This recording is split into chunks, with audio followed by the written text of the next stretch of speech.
I don't want to glorify where I came from. Where I came from. When you first heard Nick Cannon, like that's the kid from Nickelodeon. The little guy, yeah. That's the kid from America's Got Talent. That's always smiling. Yeah. You don't know that I come from what I come from because I never wanted to glorify because there's entry points from everything. Exactly. So I have no problem being able to sit there and be like, oh, he's the safe one because I still know my truth. It's the karma's gonna get you. Gonna knock you right on the head. Better get yourself together, darling. You soon you're gonna be dead. But I do subscribe to numerology. I do understand symbolism. I do understand that there's spiritual warfare going on. But I, as someone who came from the projects, somebody who still got cousins dying in shootings, who still be in these prison systems weekly, I'm not gonna put a they on the or say that someone else when I know I'm God. What in the world you thinking of? Laughing in the face of love. What on earth you trying to do? It's up to you. Yeah, you. Why is it that we tend to give them so much power?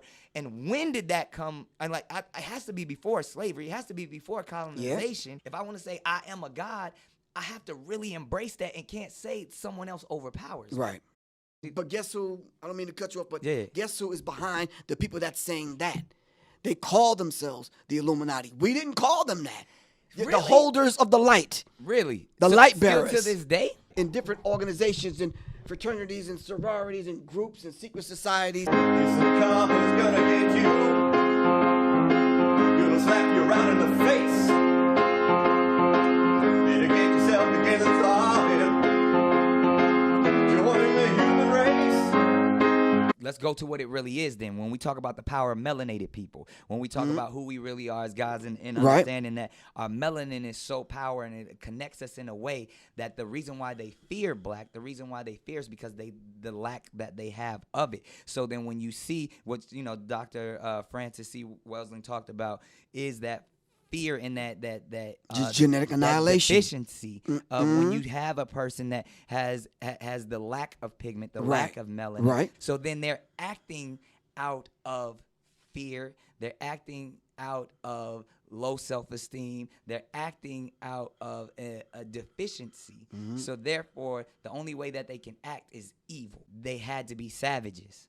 They had to be barbaric. So they're acting as animals. Right. So they're the ones that are actually closer to animals. They're the ones that are actually the true savages. Now in the world you're gonna see laughing at fools like me. Who on earth you think you are? The superstar. The place was called Africa. Yeah, they tell you they tribe. It was more tribal, man. And right now, we need to find our tribe. That's all it is, the lost tribes. Exactly. And it goes back, and it goes all the way back to where you were not being anti-Semitic, because that's impossible. You were just speaking the truth and talking about your community, your tribe, and how others have came and taken from your tribe. Better recognize your brothers. Everyone you meet. Coming from, Long Island, coming from someone who, like, I would even ask this question: are you proud to be an American? Are you proud to be to be from the land that you are from? No, I'm not proud to be an American. I don't want no part of this. No pride. I don't have that pride. I'm not prideful about being from this particular country. Right. I'm glad that I came back to connect with my brothers and sisters here in America that was here long before Chris and the boys got here. And long before America Vespucci, long before all of them people got here, we were already here. Right, exactly. You understand what I'm saying? I have tribal pride. My father's Blackfoot Native American. Okay. All right. I got greater than the tribe, though. The greater tribe, black people.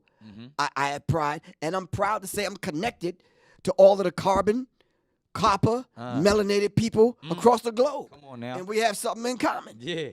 And that goes back to what we were talking about, to the people who don't have that, who have a deficiency in that, who want more of the melanin. Exactly. And the way they see about getting the melanin is going through, please don't get offended, sisters, going through the black woman. Why in the world are we here? Surely not to live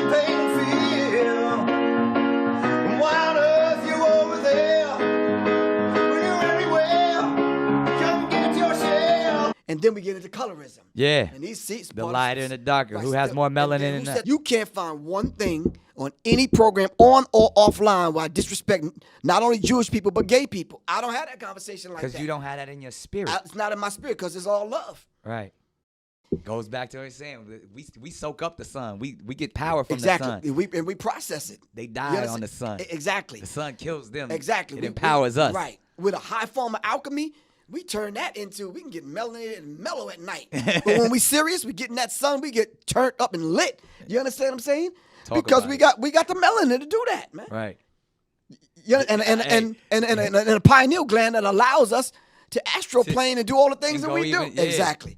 But they don't get that. Exactly. We all shine on like the moon and the stars in the sun. And we all shine on and on and on and on and on. Right. Yeah.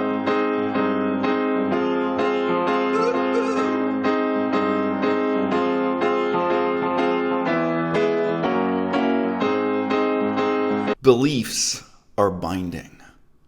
Meanings are dangerous.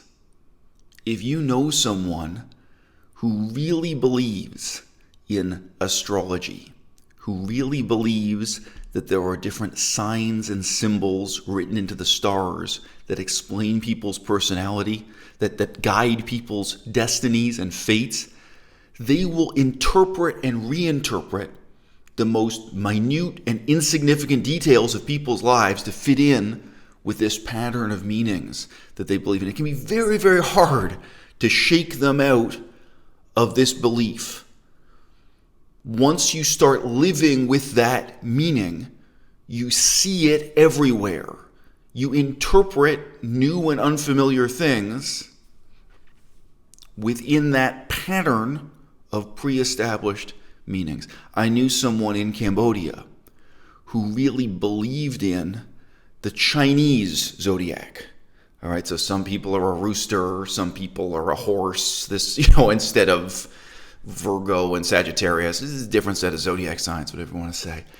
And I remember she was an intelligent person, really sitting down and trying to talk to her and say, look, when you have a classroom full of students who are all born in the same year, thus in the same zodiac sign, you really think they have anything in common? Like how empirically do you square this circle? But of course, that's exactly what she does. She interpreted things about me and my life in terms of my zodiac sign. The hardest thing about this is you're not asking the person to take a step from one delusion to another.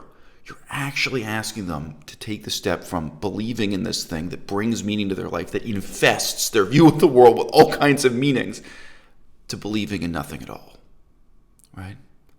Once you've really adopted this sort of worldview that Nick Cannon gives voice to, right? He doesn't perceive himself as racist. He doesn't perceive himself as prejudiced. It doesn't matter how much new information he takes on. He could sit down and read a legitimate history book, and he's going to reinterpret what happened, those events in history, the same way that someone who believes in zodiac signs and astrology is going to reinterpret the events in people's lives, and indeed even events in history, in those terms, within that grid of prefabricated, belief-based meanings. What Nick Cannon is giving voice to here, it ain't new. It ain't something that just came out of nowhere. You can hear the same thing from Black Hebrew Israelites. You can hear the same things from the 5%ers. You can hear a lot of the same verbiage from the early Malcolm X. And the thing is about Malcolm, he was too intelligent to really buy into it all the way. And he was very keenly aware of the critique of his views offered by Dr. Martin Luther King Jr. He really was aware, even though Malcolm X also came out of this ignorant gangster prison sentence background. And, this theory that white people were the result of a scientific experiment. You'll see him trying to dance around this. This ain't something new that just came out of nowhere. The British Empire is over. But what's much harder for us all to deal with is that the belief in the excuses that underpinned the British Empire are falling apart right here and right now. Right? And that is new. When I was a kid, there were still people who were old enough, they were born in that generation, that really believed in that sense of mandate and meaning and purpose that the British Empire had. When I was a kid, there still were people around who really thought that what Christopher Columbus did was a good and wonderful thing, and who really saw the British conquest of Canada and North America as steps towards progress. When I was a kid, there were still people around who thought that the British conquering parts of Africa was part of the march towards progress and was a wonderful thing. Those excuses, those meanings, those zodiac signs in the stars, those really ruled people's hearts and minds, right? It's the hardest thing in the world for us as like the orphans of the British Empire. Now that the British Empire is collapsing on, now that the British Empire's meanings have become meaningless, it's so hard for us to find a new sense of identity and meaning and purpose. And we have these statues everywhere. I gave my girlfriend a walking tour of downtown Toronto, and I could point to some of these statues and monuments and say, you know what that's a monument to? You know what war that's celebrating? You know what genocide that's about? It's not written real clearly. Most kids can walk past. This is one of my, I've said this for years. Nothing is easier to ignore than a monument, right? If you're actually questioning what these statues are, sure, in 2020, people are finally talking about tearing them down. Who are our heroes? What are these monuments commemorating? What are we celebrating, right? Genocide and the dream of an empire that we woke up from. Nobody believes in anymore, right?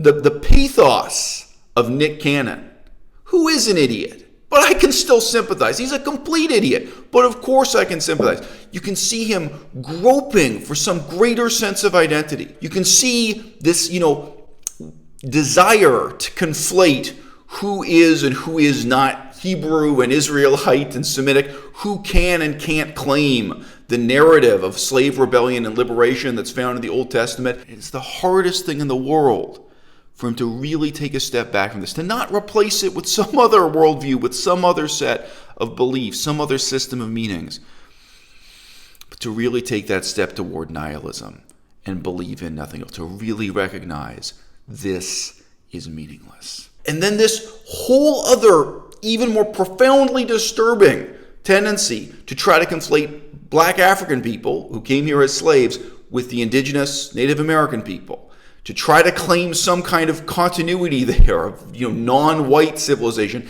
as if it's one and the same thing. Okay, what about you, Nick? Are you going to crack open the books? Are you going to learn Cree? Are you going to learn Ojibwe? Are you going to learn Mohawk? Are you going to learn the Blackfoot language? Very difficult language to learn. Google it right now. Look here on YouTube for samples of these languages being spoken. When you go to a bank machine, you put in your card. What are the languages you can choose between? English, Spanish, Chinese, right? What's the future of that identity? I'm sorry. When you put your card into a bank machine, what are you looking at? You're looking at the future. This is the future of the British Empire. The British Empire died. What did it leave us with? It left us with this international banking system. This is the only thing anyone has anything left to believe in, is getting their money out of the bank machine and going shopping. What did we just fight that war in Iraq for? So you can go to your goddamn bank machine, pull the money and go shopping and buy oil at Texaco and British Petroleum. All right? I sympathize with the desperation of people like Nick Cannon to construct some kind of meaningful identity out of the bits and pieces of this broken dream and this nightmare of the British Empire that created this world we now live in, especially in the United States and Canada, especially in places like Australia, especially in places that are directly shaped or reshaped by that history of conquest, colonialism, and genocide. But you know what the real way forward is? It's not believing in the British Empire, right? And it's not creating a new mythology, perhaps an even more insane mythology to believe in. It's taking that step towards nihilism. It's developing the strength to really live with no such belief at all.